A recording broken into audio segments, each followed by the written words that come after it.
എന്തായാലും അത് മികച്ചൊരു തീരുമാനമായിപ്പോയി. ഫാക്ടറിയുടെ ഉദ്ഘാടനം ഗാഥയെ കൊണ്ട് ചെയ്യിക്കുന്നതേ. ഓഹോ, അതിനിടയിൽ അമ്മ അവളുടെ പക്ഷം ചേർന്നോ? കാശുകാരിയാണല്ലോ. നവീൻ ആരംഭിക്കാൻ പോകുന്ന കമ്പനിയാണെങ്കിൽ അവളുടെ പേരില്. എങ്ങനെ പറ്റുന്നു അമ്മ ഇതൊക്കെ? ഇടി വണ്ടി, ദൈവമായിട്ട് ഒരു അവസരം നമ്മുടെ മുന്നിലേക്ക് ഇട്ടു തരുമ്പോ അതിന് ദൈവത്തോട് നന്ദി പറയണം. എന്നിട്ട് ആ അവസരം ഭംഗിയായി ഉപയോഗിക്കണം. അതാ വേണ്ടത്. ഗാഥയെ വേറെ ഏതെങ്കിലും രീതിയിൽ നമ്മൾ അപകടപ്പെടുത്തിയാൽ ഇവിടെയുള്ള ഒരു സംശയം മുഴുവൻ നമ്മളിലേക്കായിരിക്കും ആദ്യം വരിക. പക്ഷേ ആ കമ്പനിയുടെ ഉദ്ഘാടന ചടങ്ങിൽ വെച്ച് അവക്കെന്തെങ്കിലും സംഭവിച്ചാലോ? ഉത്തരവാദിത്തം ആർക്കായിരിക്കും? ഉദ്ഘാടനത്തിനിടയിൽ എന്ത് ചെയ്യാനാ? വഴിയുണ്ട്.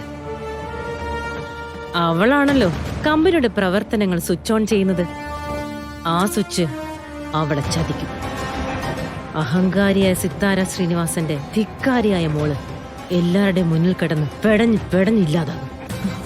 പക്ഷെ കമ്പനിയുടെ എല്ലാ കാര്യങ്ങളും നവീന്റെയും മാണിക്കുഞ്ഞിന്റെയും നിയന്ത്രണത്തിലല്ലേ?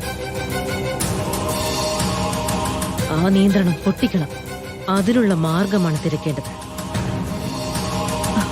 എങ്കിലമ്മ അച്ഛനെ വിളിച്ച് കാര്യം പറ. അച്ഛനും കൂടി ഉത്സാഹിക്കുന്നത് നല്ലതല്ലേ? ഒന്ന് പോടി അവിടുന്ന്.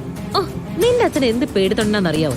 ഓ, ആരെങ്കിലും ഒന്ന് കണ്ണു തുറപ്പിച്ച് നോക്കിയാ മതി. ഓ, ഉള്ള സത്യങ്ങളും മുഴുവൻ അവരുടെ മുന്നിൽ വിളിച്ചു പറഞ്ഞ് കൈകൂപ്പി അങ്ങ് നിൽക്കും. ദേ, ഈ കാര്യത്തിൽ നിന്റെ അച്ഛൻ ഇടപെടണ്ട. എന്താ വേണ്ടെന്നൊക്കെ എനിക്കറിയാം.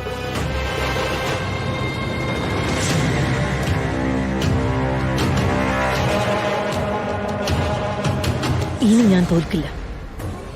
കൊല്ലുന്ന് പറഞ്ഞ നിർമ്മല കൊന്നിരിക്കും.